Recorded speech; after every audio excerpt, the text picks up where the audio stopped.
Hoy día vamos a terminar el libro, o sea, no el libro, el capítulo 1, el capítulo 1 de Apocalipsis. Capítulo 1, desde el versículo 14 hasta el versículo 20.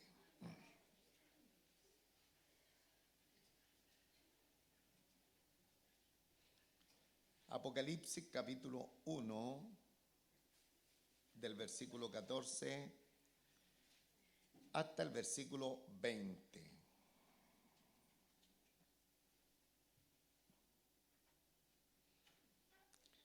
Voy a dar lectura a esta preciosa palabra en el nombre de nuestro Señor Jesucristo.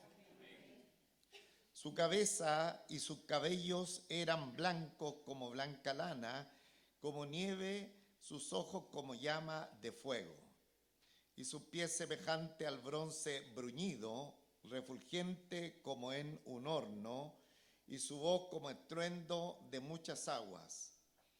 Tenía en su diestra 7 estrellas, de su boca salía una espada aguda de 2 filos, y su rostro era como el sol cuando resplandece en su fuerza. Cuando le vi caí como muerto a sus pies, y él puso su diestra sobre mí diciéndome: no temas, yo soy el primero y el último, y el que vivo y estuve muerto, mas he aquí que vivo por los siglos de los siglos. Amén. Y tengo las llaves de la muerte y del Hades. Escribe las cosas que has visto, y las que son, y las que han de ser después de estas. El misterio de las 7 estrellas que has visto en mi diestra, y de los 7 candeleros de oro. Las 7 estrellas son los ángeles de las 7 iglesias, y los 7 candeleros que has visto son las 7 iglesias. Amén. Dios nuestro Padre Celestial, te damos muchísimas gracias, Señor, por tener tan alta bendición de poder reunirnos en torno a su preciosa palabra, en torno a su preciosa persona y en la compañía de cada uno de nuestros queridos hermanos. Muchas gracias por lo que nos hemos podido dar cita en esta hora a tu casa de oración. Sabemos que la llegada a este lugar nunca será en vano, siempre será y reportará para cada uno de nosotros una tremenda bendición. Gracias, Señor, por la iglesia de los niños que en esta hora se va a desarrollar, nuestras hermanas que estarán a cargo de ellos. Señor, dale la sabiduría, la inteligencia para que puedan entregar esa palabra preciosa a nuestros hermanos más pequeños de la congregación. Nuestro hermano en servicio y todos los que estamos en este lugar, seamos profundamente edificados. Su bendición en el nombre de nuestro Señor Jesucristo. Amén. Tomen asientito, hermanos.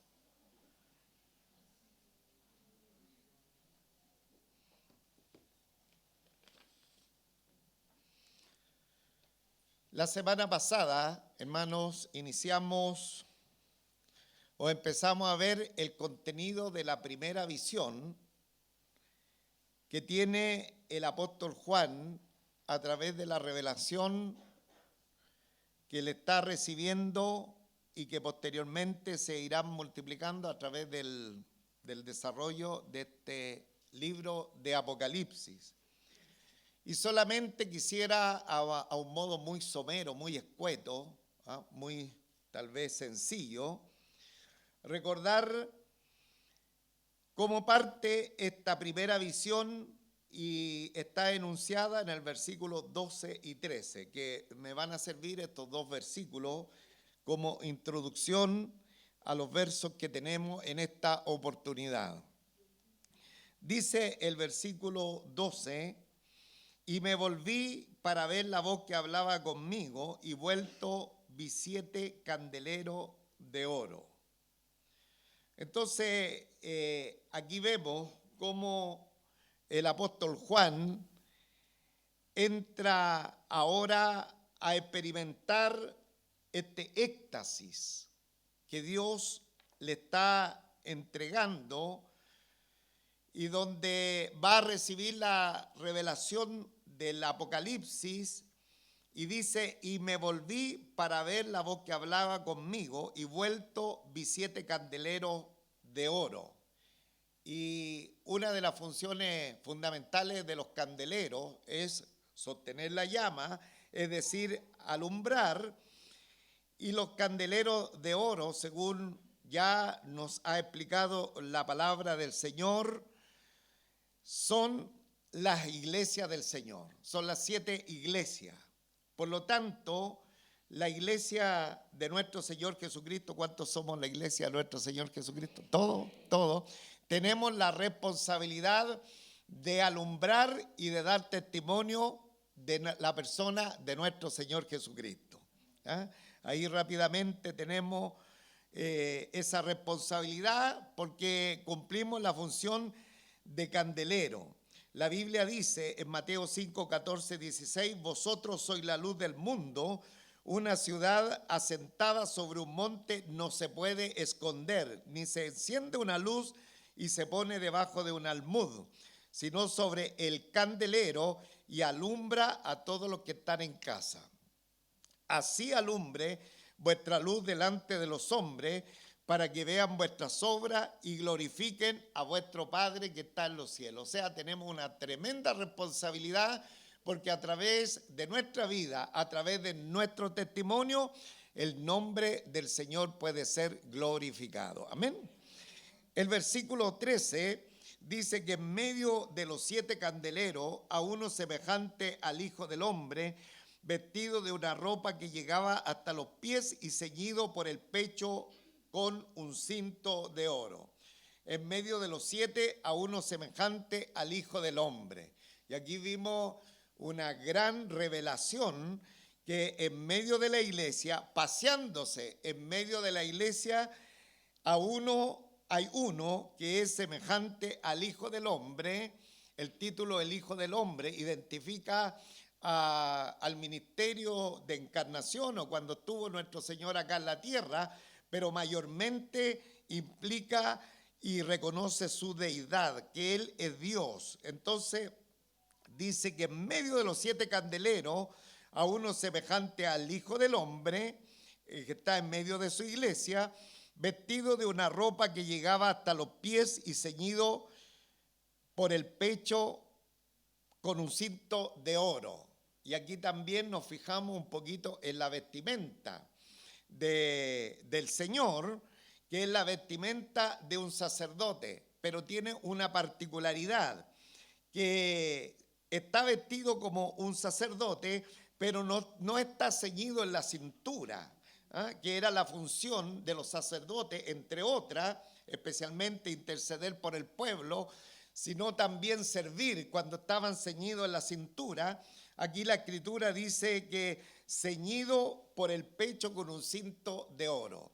Implica que el Señor está no solamente como un sacerdote para su pueblo, para su escogido, está también en proyección de juez. Entonces, de ahora en adelante, la función que nosotros empezaremos a ver en la persona de nuestro Señor Jesucristo es sacerdote juez. Y un juez, ¿no es cierto?, está listo para ejecutar sentencia, sobre todo aquellos que rechazan el llamado de Dios a la salvación.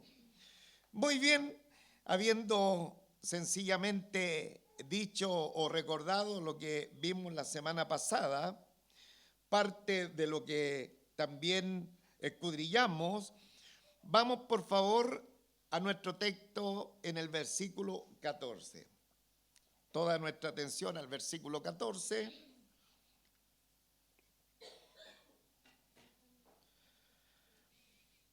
Su cabeza y sus cabellos eran blancos como blanca lana, como nieve, sus ojos como llama de fuego. Ahora nosotros en el Antiguo Testamento también tenemos algunos libros proféticos que tienen o hacen referencia a lo que va a decir el libro de Apocalipsis. Hay referencia en diferentes libros proféticos y especialmente en el libro de Daniel, en el capítulo 7, versículo 9, se habla de un anciano de días. Y este anciano de días tiene también las características que empieza a ver el apóstol Juan. Respecto, dice, su cabeza y su cabello eran blancos como blanca lana, como nieve. Entonces, aquí se está asemejando a la persona de nuestro Señor Jesucristo, al anciano de días. Es decir, en el Antiguo Testamento se hace referencia al anciano de días en la persona de Dios, dándole estos atributos que ahora nosotros estamos mirando en la persona de nuestro Señor Jesucristo. Es decir, la Escritura está colocando a nuestro Señor como el Dios eterno, ¿ah? No como lo pueden decir las sectas o los grupos, ¿no es cierto?, pseudo religiosos, que es un carpintero, un gran maestro, un gran sabio, sino que nosotros sabemos que nuestro Señor Jesucristo es Dios. ¿Ah? Y aquí la palabra del Señor lo muestran como el atributo del anciano de día. Ahora no está hablando, aunque está hablando de la santidad cuando habla de que sus cabellos eran blancos como blanca lana, como nieve, habla de la santidad, pero más bien habla de la gloria que comparte con el Padre. Entonces, como se aprecia en la profecía de Daniel, antes citada, Daniel 7:9, se está aludiendo a la gloria que comparte con el Padre, con el anciano de día que se deja ver acá en el libro de Daniel. Ahora también, sin duda, habla de la santidad. Estos cabellos que eran blancos como la blanca lana, como la nieve.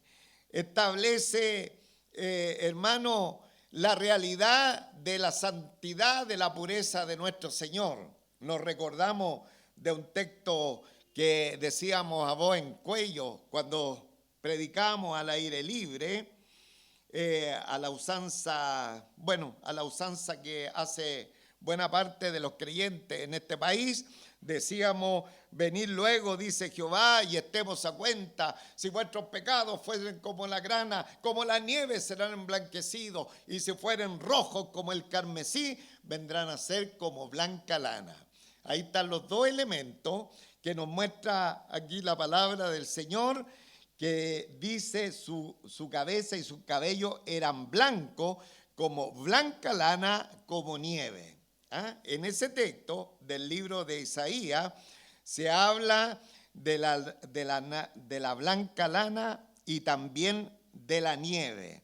O sea, nuestro Señor Jesucristo no solamente Él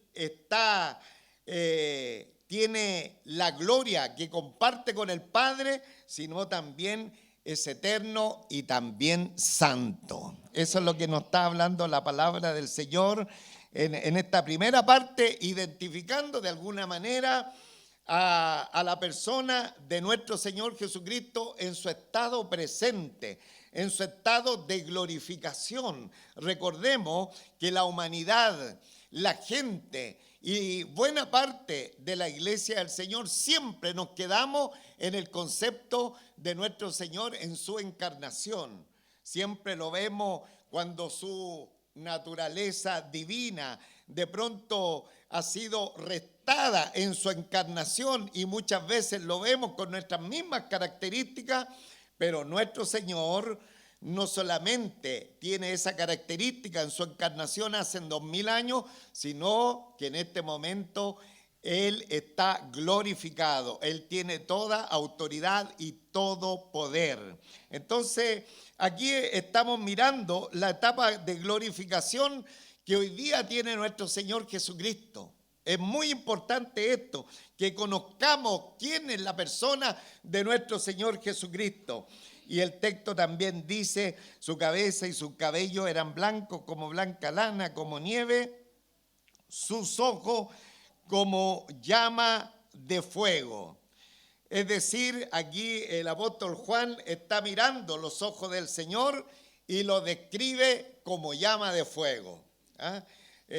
no sé si un escáner no alcanza a llegar profundo, porque los ojos del Señor es una visión clara y una visión que penetra hasta lo más recóndito de las personas, de tal manera que Él conoce lo íntimo de nuestro ser. Entonces, ¿qué debe ser imponente? Porque el Señor va a poner de manifiesto todas las acciones de las personas, porque Él conoce las intenciones ocultas que hay en el corazón de cada persona. Entonces, cuando habla aquí, sus ojos como llama de fuego, están expresando que nada hay oculto a la presencia del Señor. Nosotros podemos ocultarnos. De hecho, hay experiencias jocosas. De pronto los hermanos, cuando están en alguna cosa que no corresponde, se esconden de otros hermanos para que no lo vean, y especialmente se esconden de los pastores en algunos casos, para que ojalá que el pastor no me vea en este renuncio. No sé si le ha pasado a usted. Y los pastores también nos escondemos, no sé detrás de quién. Sin embargo, la palabra del Señor dice que el ojo del Señor es un ojo penetrante, que Él tiene una mirada escudriñadora. O sea, Él conoce lo más profundo que hay en nuestro ser. Entonces, delante de la mirada del Señor estamos desnudos, hermano. Podemos escondernos, podemos tal vez escudarnos o taparnos en nuestras acciones, pero el Señor conoce todo nuestro ser. ¿Amén? Bien, ahora sigamos viendo la visión que tiene de nuestro Señor glorificado el apóstol Juan. Dice, y sus pies, versículo 15, y sus pies semejante al bronce bruñido, refulgente como en un horno, y su voz como estruendo de muchas aguas. Sus pies, la Nueva Versión Internacional dice, sus pies parecían bronce al rojo vivo en un horno. Esta expresión bronce bruñido solamente sale una vez en la Biblia, y es en Apocalipsis capítulo 2, versículo 18.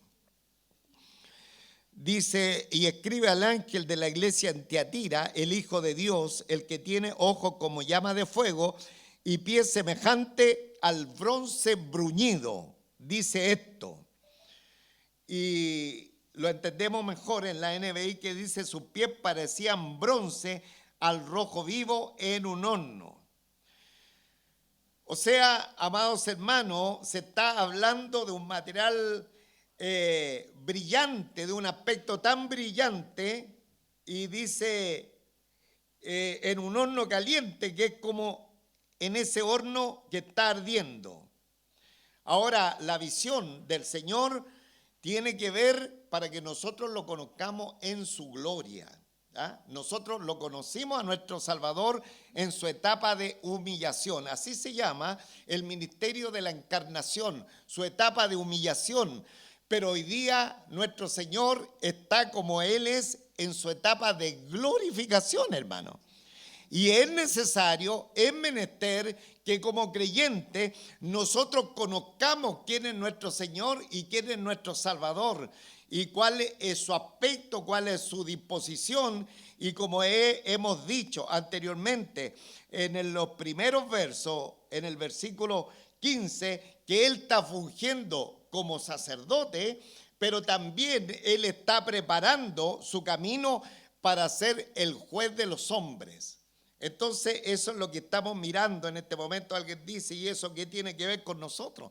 Es que la iglesia del Señor, de pronto, hermano, hemos adolecido de conocer quién es nuestro Salvador. Y es la razón que muchas veces le servimos al Señor no como Él debería ser servido, porque no hemos considerado el ministerio de la glorificación. Entonces sus pies parecían bronce al rojo vivo en un horno. ¿Cuál es la razón? Que el Señor está listo para iniciar o ejecutar juicio en el momento que se empiece a desarrollar los eventos escatológicos, los eventos finales, los de las 70 semanas de Daniel, está listo él para desarrollar el juicio. De hecho, Apocalipsis capítulo 19, versículo 15, dice, y él pisa el lagar del vino, del furor y de la ira del Dios Todopoderoso. Entonces, otra de las facetas que estamos conociendo aquí en la palabra del Señor es que Él está pronto, está disponible. Ahora su ministerio o la faceta de juez está próxima a realizarse en la persona de nuestro Señor Jesucristo glorificado. Y esa es lo que aquí se habla como el pisar del Señor, y sus pies semejante al bronce bruñido, refulgente como en un horno. Entonces, ¿cómo vino en su primera venida el Señor? Como un manso, como un humilde siervo, pero volverá por segunda vez como juez a la tierra. ¿Ah? Volverá y nadie podrá resistir su autoridad y su poder. Nadie, ninguna entidad, ninguna potestad, ningún organismo nacional, supranacional, confederación de países de la tierra, aunque se unan, dice el salmista, contra el santo Señor, se amotinen la gente y los reinos confabulen en contra él, dice la Escritura que Dios se reirá de ellos. ¿Ha leído esta palabra? Ahí está la persona glorificada de nuestro Señor Jesucristo. Ahora también Juan ve aquí su voz, versículo 15, y su voz como estruendo de muchas aguas. No sé si usted alguna vez ha estado en un lugar donde confabulen aguas, ya sea en alguna catarata o cerca del mar, cuando el mar golpea ahí las olas, un mar rugiente.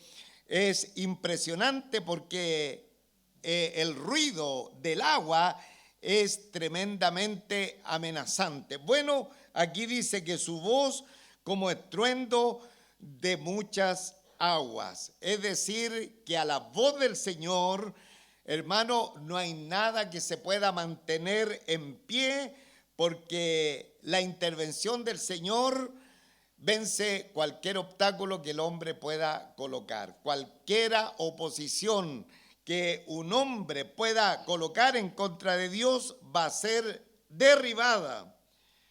La palabra del Señor nos habla, por ejemplo, en el libro de Mateo 25, 41, la voz poderosa del juez que va a determinar una sentencia inapelable contra los malvados.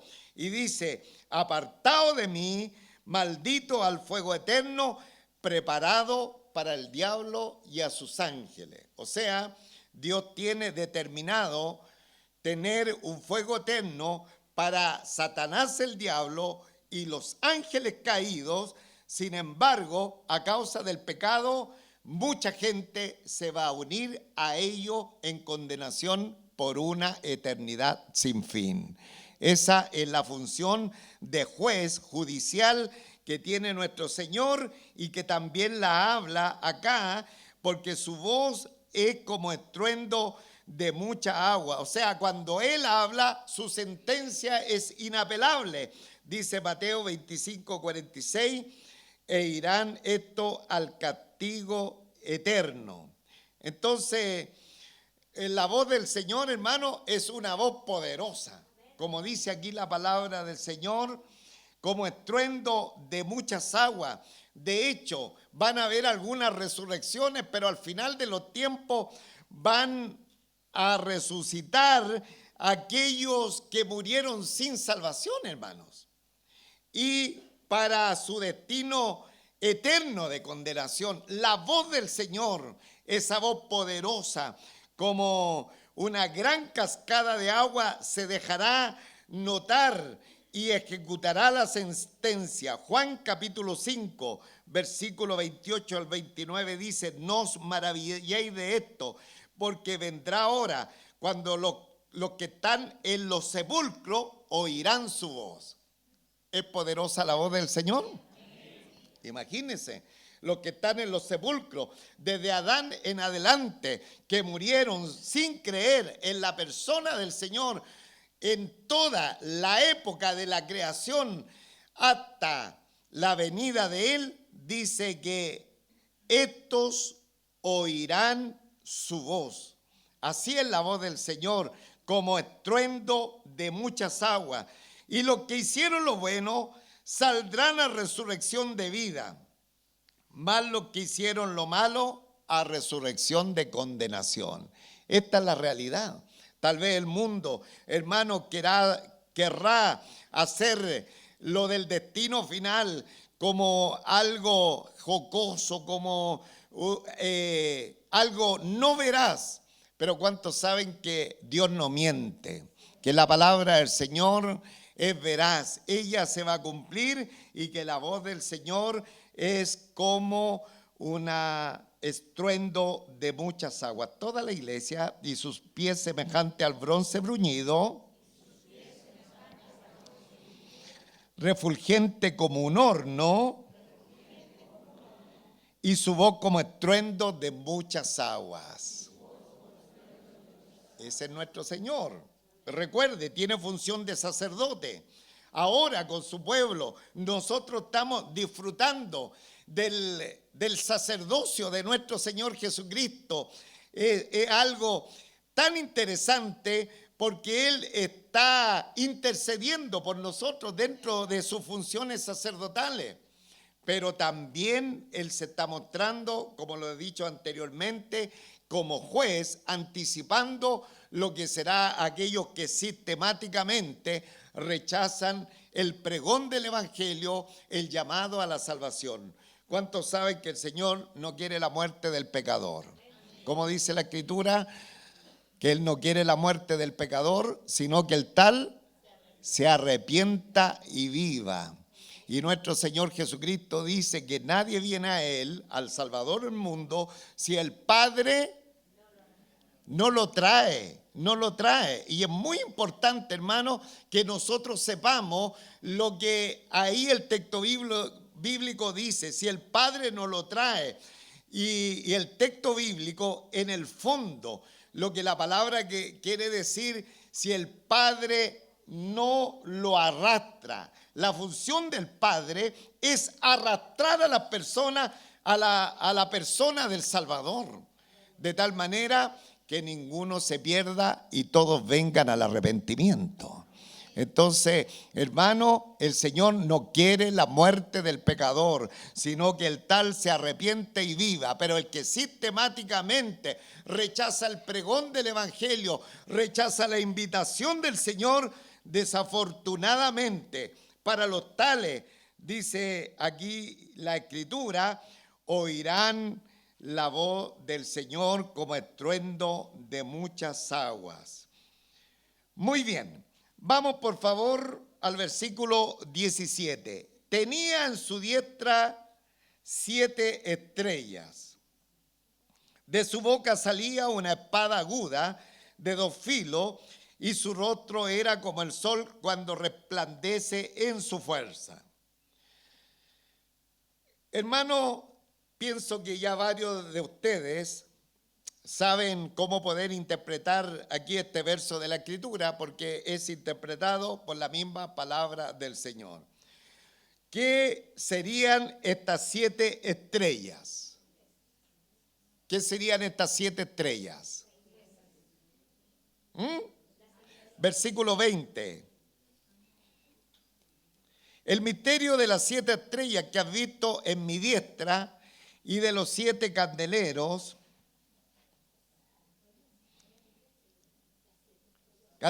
de oro. Las 7 estrellas son los ángeles de las 7 iglesias.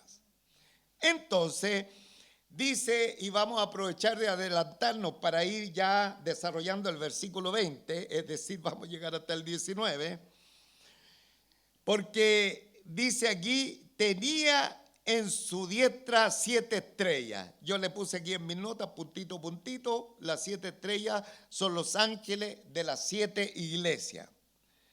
Ahora, el apóstol Juan, en la visión que él ve, presta atención que en la mano derecha del Señor hay estrellas, en su diestra 7 estrellas. No es que las estrellas estén aquí como puestas nomás, sino más bien que en la mano, en una mano que está agarrando esas 7 estrellas, de tal manera que la están afirmando, la están resguardando, la están cobijando. Esa es la idea del texto bíblico. Tenía en su diestra 7 estrellas. Ahora, más que tenía, es teniendo, hermano. Esa es el desarrollo o la expresión del verbo, es la palabra teniendo. El Señor tiene o está teniendo. En este momento, como dice la Escritura, está teniendo en su diestra, en su mano de poder, 7 estrellas. Ahora, las 7 estrellas son los ángeles de las 7 iglesias. ¿Y qué serán los ángeles?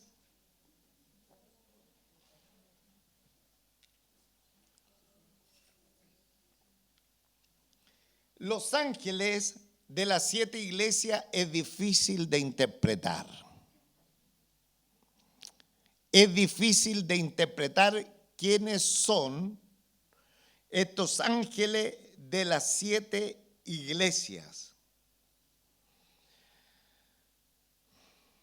Dice el texto bíblico, tenía en su diestra 7 estrellas, y esto representa a los ángeles, como muy bien lo aclara el texto bíblico en el versículo 20, los ángeles de las 7 iglesias. Es difícil, hermano, porque una persona no es un ángel y un ángel no es una persona. Entonces, claro, de pronto nosotros hacemos rápidamente una interpretación del texto bíblico y llegamos a ciertas conclusiones, siendo difícil de determinar qué tipo de ángeles son estos. Bien podría interpretarse que la palabra ángel significa mensajero y contiene 2 ideas: representar a otro y ejecutar autoridad delegada por otro. Y acá se usa la figura de estrella porque brillan por Dios y han sido designados para ministrar en una esfera de servicio concreto. Entonces, los mensajeros o ángeles parecen ser personas asignadas en la iglesia para recibir ciertas comunicaciones, aunque no se sabe el oficio ni la identidad de dichas personas. Y es allí que podría también asignarse al oficio del liderazgo de conducción que pueda haber dentro de una congregación. Podrían ser los ángeles de la iglesia, pero haciendo todas las salvedades anteriores que he dicho. Pero lo interesante que en las iglesias dice el Señor que en su mano tenía a estos que direccionan la iglesia.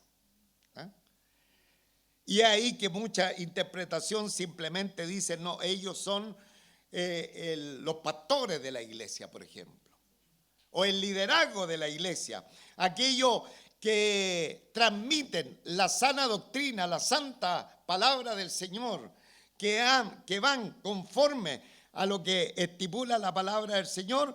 Bueno, si es así, que mayormente se podría concluir en aquello, la palabra del Señor dice que al resguardo de ellos, en su diestra, en su mano de poder, Cristo Todopoderoso los tiene, ¿no es cierto?, totalmente afirmados, resguardados, controlados por su mano de poder.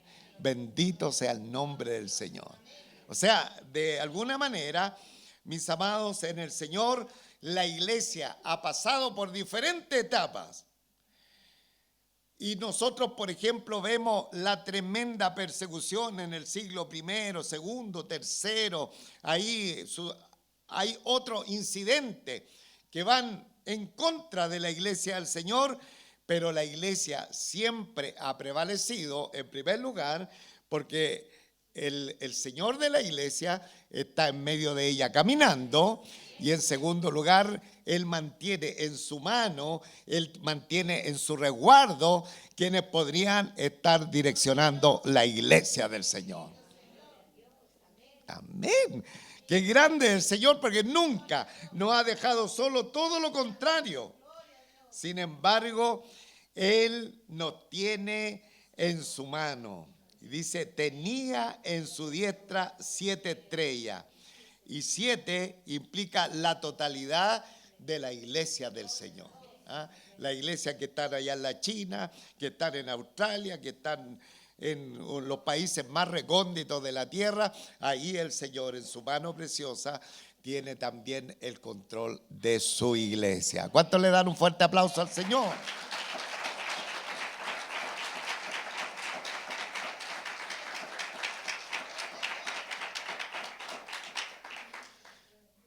Esto nos llena de fe, hermano, porque la misma escritura, estoy recordando, que dice que las puertas del Hades no prevalecerán contra la iglesia del Señor. Diga conmigo, las puertas del Hades no prevalecerán contra la iglesia del Señor. ¿Ah? De pronto nos sentimos atosigados, apretados por la sociedad humanista que estamos viviendo, y en algunas partes hasta pastores encarcelados, pero el Señor, amados hermanos, ha dicho su palabra y Él está resguardando a su amada iglesia. Bendito sea el nombre del Señor. Y dice, tenía en su diestra, estamos en el versículo 16, tenía en su diestra 7 estrellas, de su boca salía una espada aguda de 2 filos. Esta no es una espada cualquiera, porque hay una espada que es chiquitita. Años atrás estudiamos, yo me acuerdo que nuestra hermana Evelyn anotaba y tenía todo anotado, y a ella se le quedó grabados los nombres de esta espada en esos años. Ahora ya ni se acuerda. ¿O sí? Bueno, están en las notas de nuestra hermana Evelyn. Pero había una espada de defensa propia, una espada pequeñita, pero aquí dice la palabra del Señor, de su boca salía una espada aguda de 2 filos. Esta no es la espada pequeña, sino que es la espada grande, larga, dice que es aguda de 2 filos. Y esta no es una espada defensiva, porque la chiquitita es para defenderse, es como un cortapluma. No sé si Fabián anda con cortapluma ahora. No creo que nadie, pero la cortapluma es para defenderse, ¿ah? Es para cuidarse de las personas. No, hermanos, no, ni piensen, hermano, ni piensen. Otras personas podrían andar con un arma blanca para defenderse, pero esta, una espada de no defensiva, sino una espada de juicio, una espada que va a traer autoridad. Por eso les digo, hermano, que la persona, nuestro Señor, está mostrando que Él viene a ser juez, viene con autoridad. La espada es el emblema de quien tiene autoridad. Romanos 13:4 dice, los magistrados, hablando de los magistrados, son servidores de Dios para tu bien, pero si hacen lo malo, teme, porque no en vano lleva la espada. El magistrado lleva la espada, es decir, da una sentencia. Y de pronto la sentencia, alguien dice, en esta sociedad tan humanista, dice, ¡oh, no, eso no puede ser!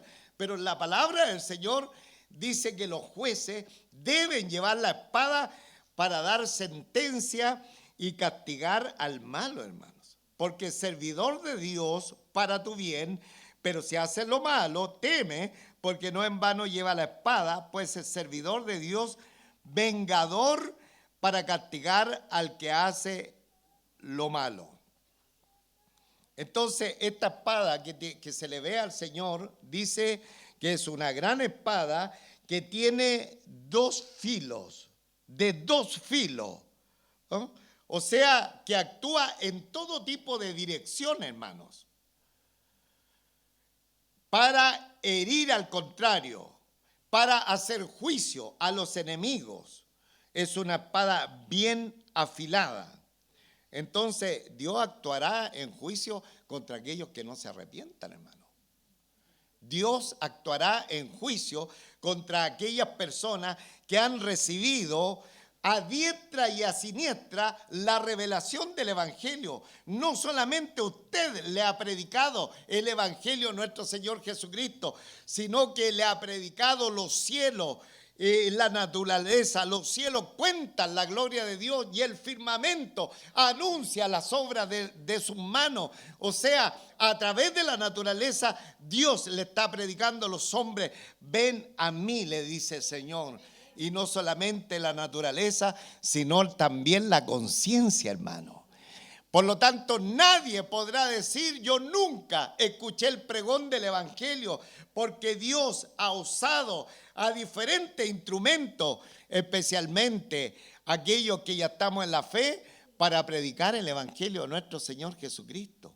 Y es la razón que aquí, ya ante la tosudez de aquellos que se han resistido persistentemente a recibir la gracia del Señor, aquí la palabra del Señor nos habla de esta espada aguda, de dos filos, que va a venir a actuar judicialmente en contra de los mundanos y en contra de sus pecados. Entonces, esto es tremendamente grave, hermanos, porque tenía en su diestra 7 estrellas, de su boca salía una espada aguda de dos filos. O sea, en la actuación judicial de Dios en contra de los que sistemáticamente van contrariando el deseo de Dios, que Él no quiere que nadie perezca, sino que todos procedan al arrepentimiento. Pero no solamente en la actitud judicial de Dios, también tiene que ver con la palabra del Señor. ¿Ah? Esta espada de dos filos, como dice la Escritura, que en la Biblia es como una espada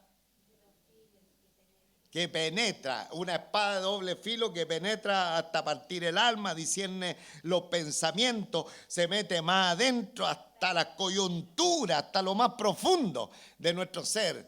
Es decir, la palabra del Señor es, hermano, la voluntad de Él. Dice, de su boca salía una espada de dos filos. Es tan importante la palabra del Señor. La pregunta: ¿qué relación nosotros tenemos con la palabra del Señor?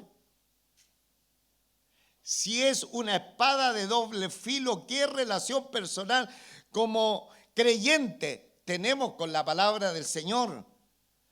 Tal vez no siempre sea nuestra delicia, como cantaba el salmista. Tal vez no siempre esté en nuestros pensamientos meditando en su palabra de día y de noche. Ojo, mucha atención a esto, hermano, porque de pronto la palabra del Señor la abrimos en nuestro culto dominical. Dios tenga misericordia de nosotros.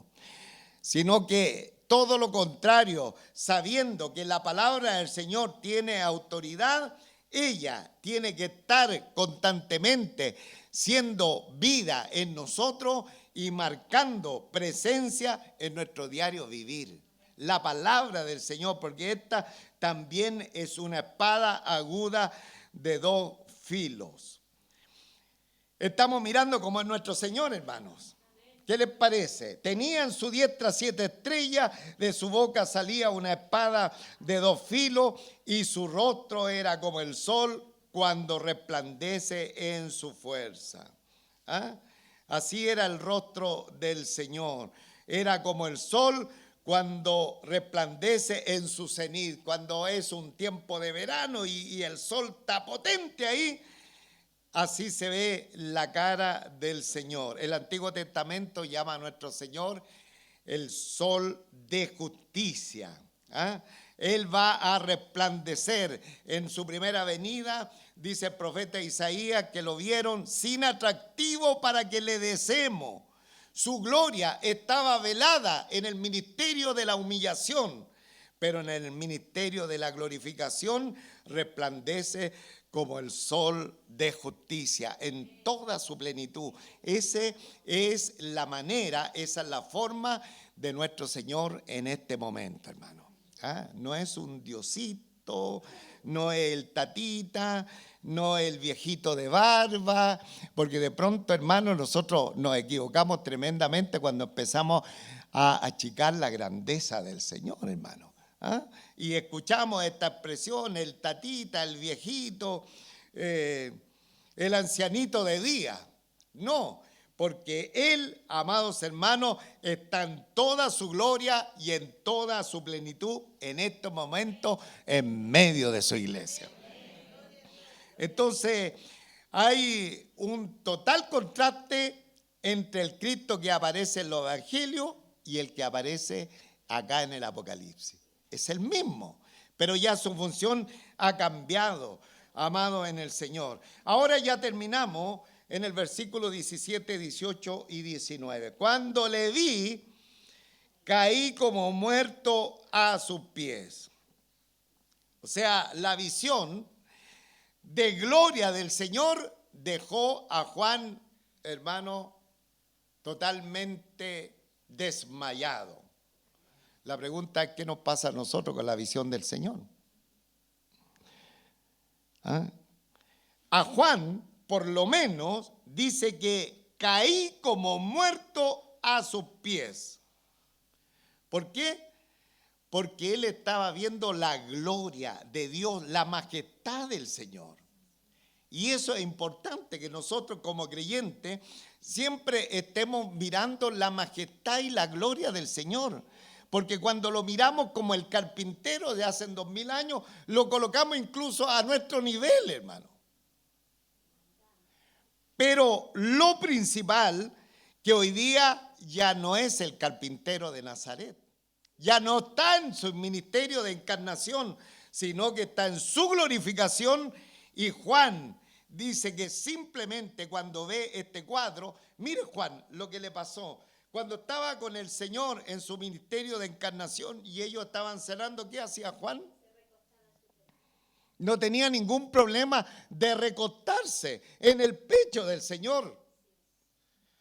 Claro, lo estaba viendo en el ministerio de la humillación. Sin embargo, ahora cuando lo ve en su ministerio de glorificación, ¿qué le sucede a Juan? Se recostó en el pecho del Señor.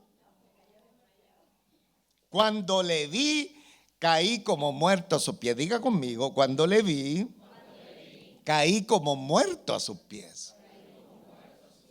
Ese es nuestro Salvador, hermano. Si nosotros logramos tener la visión del Cristo glorificado, nuestra vida, nuestro testimonio, nuestra cristiandad va a cambiar ostensiblemente, hermano.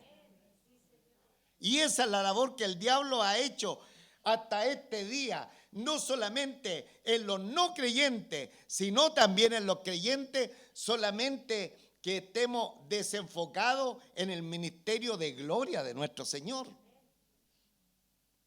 Pero en esta hora el Espíritu Santo, la preciosa palabra del Señor, quiere que nosotros cambiemos el enfoque.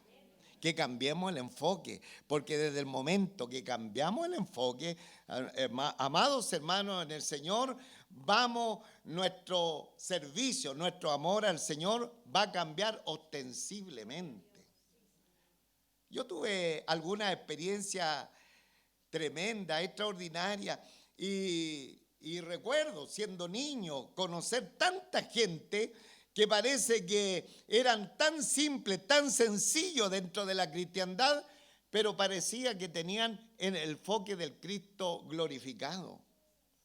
Y recuerdo, por ejemplo, y lo puedo decir porque es una experiencia vivida siendo niño, conocí a mi hermano en esos años ya 18, 19, 20 años, que el punto de prédica o la evangelización al aire libre era a las 7 de la tarde, él a las 5 ya se estaba desesperando, y en el lugar donde estuviese, lejos de pronto del lugar donde se tenía que evangelizar, él ya se desesperaba, porque él decía: no voy a alcanzar a llegar, o voy a llegar atrasado donde estamos citados para predicar el evangelio.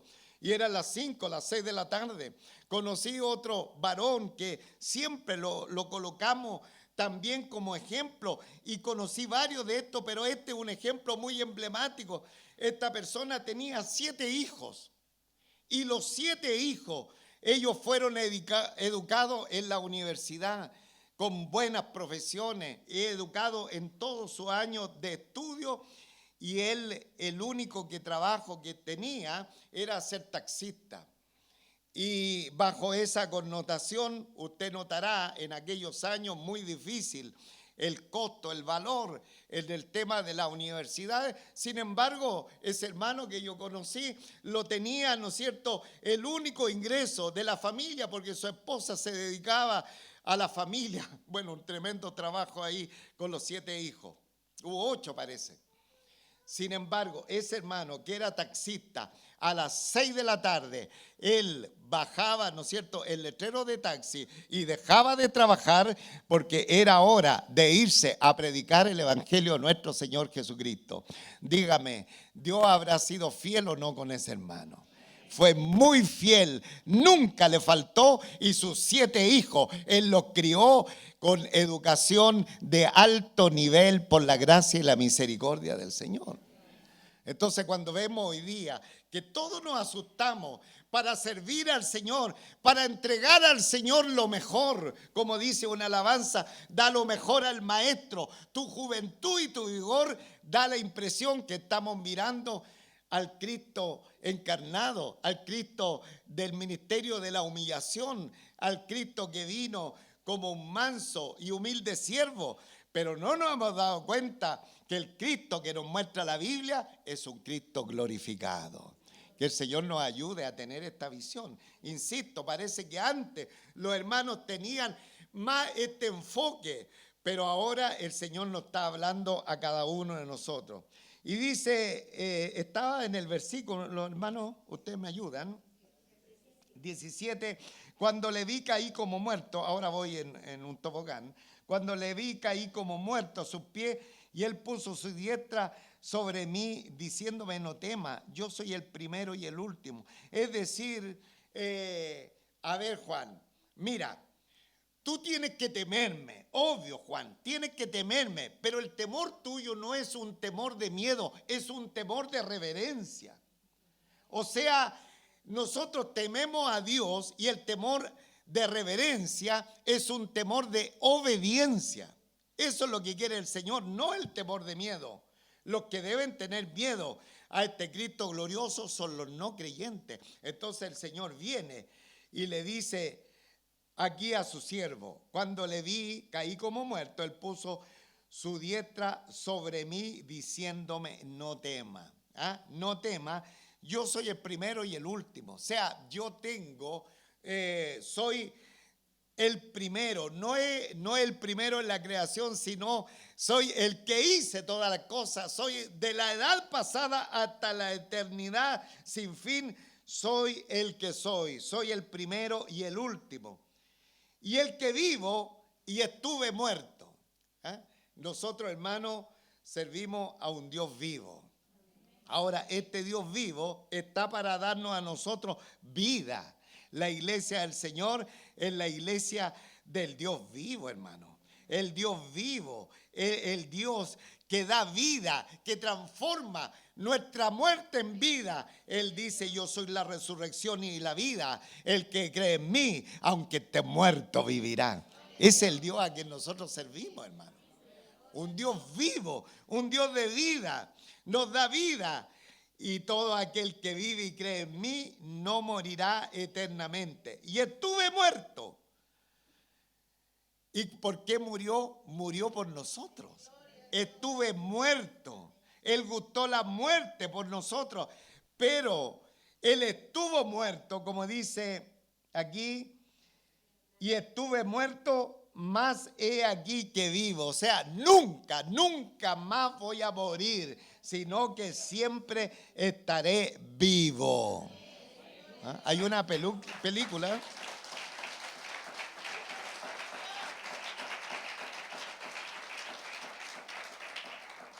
Hay una película, ¿sí o no? Recuerden ustedes, Dios. ¿Ah? ¿O está muerto? Que los mundanos hacen lo que quieran. Pero hermano, amado en el Señor, mucha gente ha asesinado a Dios. Eso es lo que quiero decir. Alguien se puede acordar de esto. Ha asesinado a Dios y Dios no existe y Dios no está. Sin embargo, dice él, mas he aquí que vivo. Diga conmigo, mas he aquí que vivo por los siglos de los siglos. Amén. O sea, Juan, no te preocupes, no temas. Teme en el temor reverente, en el sentido de obediencia, y ten en cuenta que vivo por los siglos de los siglos, nunca más voy a morir, y tengo la llave de la muerte y del Hades. La muerte es una condición, el Hades es el lugar, son dos palabras sinónimas, y tengo la llave, o sea, yo determino el tiempo de la partida. Escribe las cosas que has visto y las que son y las que han de ser después de esta. Póngase en pie, por favor, porque ya terminamos. Escribe las cosas que has visto. ¿Ah? Y aquí, hermano, mire cómo es el Señor, porque da la división del sermón del libro de Apocalipsis, se lo da con claridad absoluta a Juan. Escribe las cosas que has visto, qué cosa vio al Cristo glorificado. Después, las cosas que son el estado espiritual de las 7 iglesias del Asia, capítulos 2 y 3, desde la próxima semana. Las cosas que son el estado espiritual de las iglesias en todo el mundo y las cosas que han de ser después de esta. Capítulo 4 al capítulo 22, que son los eventos escatológicos que corresponden a las 70 semanas de Daniel. Que el Señor nos bendiga. Escribe las cosas que has visto. Es decir, y ya dijimos que el versículo 20 usted lo sabe determinar porque ya lo hablamos. El versículo 20, usted se recuerda que lo hablamos con claridad. Las 7 estrellas son los ángeles de las 7 iglesias, lo vimos en el 16. Y los 7 candeleros que has visto son las 7 iglesias, lo explicamos en el versículo 12 la semana pasada. Pero el Señor le dice, escribe las cosas que has visto. O sea, esto tiene que quedar plasmado en la palabra para que la iglesia del Señor pueda entender de una vez por todas quién es el Cristo glorificado. El día, hermano, que entendamos a cabalidad quién es nuestro Cristo que nos salvó, pero en su estado de glorificación, hermano, nuestra vida será mudada en otra persona. Cambiará nuestro servicio, cambiará nuestra adoración, cambiará todo, hermano, lo que nosotros hacemos por el Señor y para Él. Y esa es la petición que queremos hacerle en esta hora al Señor. Hermano, si bien es cierto, el ministerio de la humillación fue tan grande, porque a través del ministerio de la humillación de nuestro Señor hemos alcanzado la salvación. Sin embargo, hoy día los que somos salvos tenemos al Cristo glorificado. Pidámosle al Señor que lo conozcamos más. Y si el Señor le dijo a Juan, escribe las cosas que has visto, el Espíritu Santo también nos dice a nosotros, graba en tu corazón a este Cristo glorificado. Cierra sus ojitos, por favor. Dios nuestro Padre Celestial, en el nombre de nuestro Señor Jesucristo, te damos muchísimas gracias en esta hora por tanto bien recibido, Señor, por el consejo de tu palabra y por sobre todo las cosas que has visto, las cosas que pudo ver Juan y que eran tan importantes y que no solamente para él eran importantes, sino que también para nosotros. Porque el ministerio de la glorificación es el ministerio presente que tú desarrollas hoy día sobre la faz de la tierra y en nuestros corazones. Desde el momento, Señor, que cada vez te vamos conociendo más en este ministerio, sin dejar de lado el ministerio de la humillación, pero en la medida que te conocemos en el estado que tú estás, Señor, en este momento, caminando en medio de tu iglesia y desarrollando el plan que dará término a toda la creación y traerá como consecuencia cielos nuevos y tierra nueva.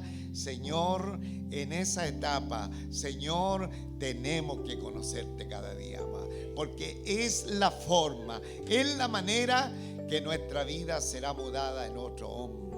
Seremos transformados para un nuevo andar, para una nueva vida de santidad, para una nueva vida de temor delante de tu presencia, donde no va a complicar nada el amarte, el servirte, el estar donde tú nos tienes citado. No importará tiempo, no importará clima, no importarán celebraciones, no importará nada, porque al final la visión del Cristo glorificado simplemente hará que caigamos de rodillas delante de tu presencia. Como cayó Juan, cayó desvanecido delante de tu presencia. En el otro ministerio de la humillación se recostaba en el pecho del Señor, pero en este otro ministerio simplemente él cayó rendido delante de tu presencia.